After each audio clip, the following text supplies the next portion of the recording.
2026-27 അധ്യയന വർഷത്തെ all India Ayush entrance പരീക്ഷയിൽ ഒന്നാം റാങ്ക് കരസ്ഥമാക്കി മേപ്പാടി പ്രദേശത്തിന്റെ അഭിമാനമായി മാറിയിരിക്കുകയാണ് മേപ്പാടി മൂപ്പനാട് സ്വദേശി അപർണ അനീഷ്. നിശ്ചയദാർഢ്യത്തിന്റെയും പരിശ്രമത്തിന്റെയും ഫലമായാണ് അപർണ അനീഷിന് ഈ നേട്ടം കൈവരിക്കാൻ സാധിച്ചത്. മേപ്പാടി മൂപ്പനാട് സ്വദേശികളായ അനീഷ് ബബിത ദമ്പതികളുടെ 2 മക്കളിൽ മൂത്ത മകളാണ് Aparna. Mysore Indian Institute of Speech and ഹിയറിംഗിൽ നിന്നാണ് അപർണ ബിരുദം പൂർത്തിയാക്കിയത്. സഹോദരി അർച്ചനയും വിവിധ മേഖലകളിൽ നിരവധി നേട്ടങ്ങൾ കൈവരിച്ചിട്ടുണ്ട്.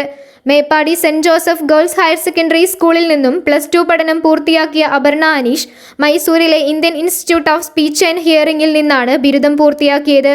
വീണ്ടും ഇതേ വിഷയത്തിൽ തന്നെ ബിരുദാനന്തര ബിരുദം പൂർത്തിയാക്കി സമൂഹത്തിനു വേണ്ടി സേവനങ്ങൾ ചെയ്യണമെന്നാണ് അപർണ അനീഷിന്റെ ആഗ്രഹം. ഈ വർഷത്തെ 2026-2027 ആയുഷ് ഓൾ ഇന്ത്യ എൻട്രൻസ് എക്സാമിൽ എനിക്ക് ഫസ്റ്റ് റാങ്ക് കിട്ടിയതിൽ ഒത്തിരി സന്തോഷം. ഇതിനു വേണ്ടിയിട്ട് എൻ്റെ അച്ഛൻ, അമ്മ, അനിയത്തി എല്ലാവരും എന്നെ പിന്തുണച്ചിട്ടുണ്ട്. ഇനി ഇതിൻ്റെ മാസ്റ്റേഴ്സ് എടുത്തിട്ട് ഉപരിപഠനത്തിന് പോകാനാണ് ആഗ്രഹം. ഇപ്പോൾ കറൻ്റ്ലി ഞാൻ ബത്തേരി തണലിൽ സ്പീച്ച് തെറപ്പിസ്റ്റായിട്ട് വർക്ക് ചെയ്തുകൊണ്ടിരിക്കുകയാണ്. അപ്പോൾ ഇനിയും സമൂഹത്തിന് വേണ്ടിയിട്ട് ഈ തൊഴിലൂടെ സഹായങ്ങൾ ചെയ്യാൻ വേണ്ടിയിട്ട് ഞാൻ ആഗ്രഹിക്കുന്നു.